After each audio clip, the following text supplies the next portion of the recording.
La Costa dels Mosquits és el títol d'una novel·la d'un escriptor americà que es diu Paul Theroux sobre un científic americà que vol anar a viure a la selva amb la seva família. Es va anar a un lloc a Honduras que es diu Costa dels Mosquits. Aquest personatge buscava un món paral·lel que no era real també al mateix temps del que ell estudiava científicament. Jo crec que l'Enrique, al veure la meva obra i veure tot el que faig, bàsicament va fer una connexió amb això.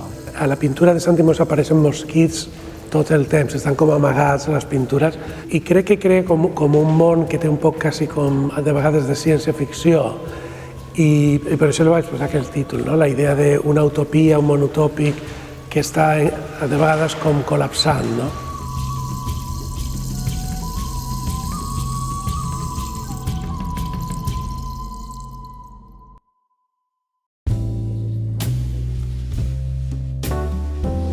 El Santi me va explicar que en un viatge que feia a l'Equador, a la selva, que li va cridar molta atenció el món dels insectes i dels arbres i les plantes i les flors. Va ser un viatge important per desenvolupar tota una sèrie de coses que sempre he portat sempre més amb mi. Després he anat afegint altres coses, però va ser un principi. La pintura del Santimos té un aspecte de pintura abstracta, però sempre hi ha com elements que són fàcils de reconèixer, com si fossin flors o animals, objectes. Darrere de l'aparència abstracta té de vegades significacions molt concretes.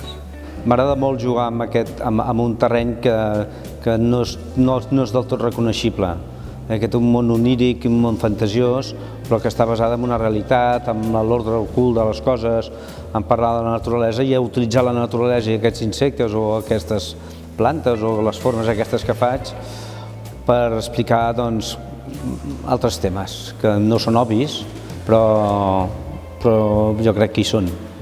Esta es la que tenemos en la foto, ¿verdad? Pues yo la bajaría más. De molt petit dibuixava hores i hores, sempre ho he fet. No ha sigut una opció per mi, no ho he escollit. És com el pallasso. El pallasso quan neix ja és pallasso, doncs és el mateix. Jo crec que és molt important treballar molt, soc molt simple amb això, soc com el pagès. I vas encadenant, vas veient coses que et criden l'atenció.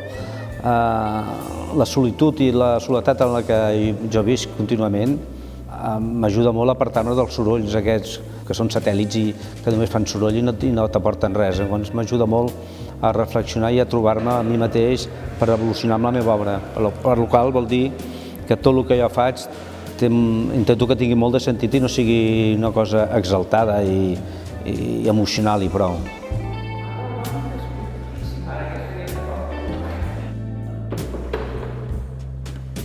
Pero poco a poco, poco a poco, mola poco a poco,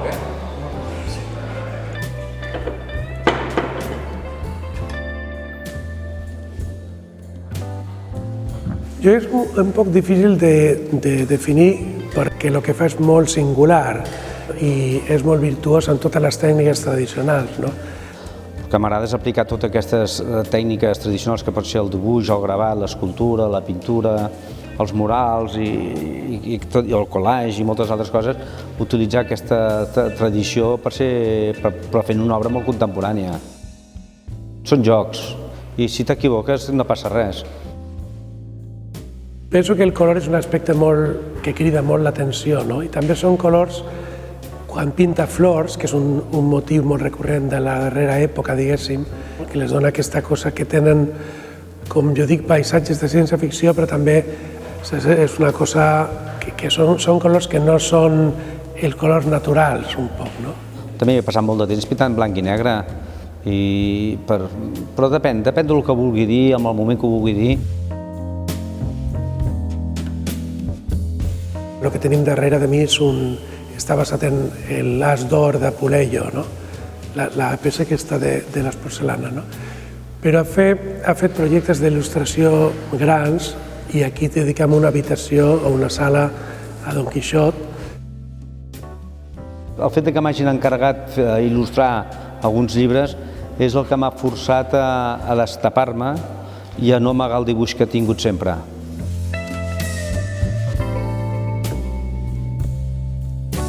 hem muntat quasi cada sala com si fos una exposició independent. No?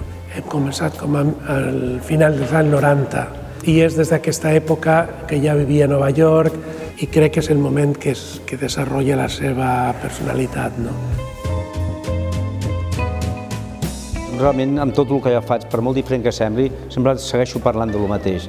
En aquest cas seria molt la naturalesa, l'ordre ocult de les coses, l'intentar buscar una profunditat de mi mateix, del meu món interior i anar pensant sobre això. La meva obra no passa per un control del que faig i que la gent tingui una idea fixa i que se'n vagi amb una història concreta, al contrari. No tinc res d'això, al contrari, m'agrada molt més que el públic se la faci seva, l'obra, i tregui les conclusions que vulgui. Depèn molt sempre de tu. Llavors, si tu tens una manera de fer o treballes d'una manera i coincideix i veuen alguna cosa que els pot provocar un interès i una curiositat, doncs millor que millor.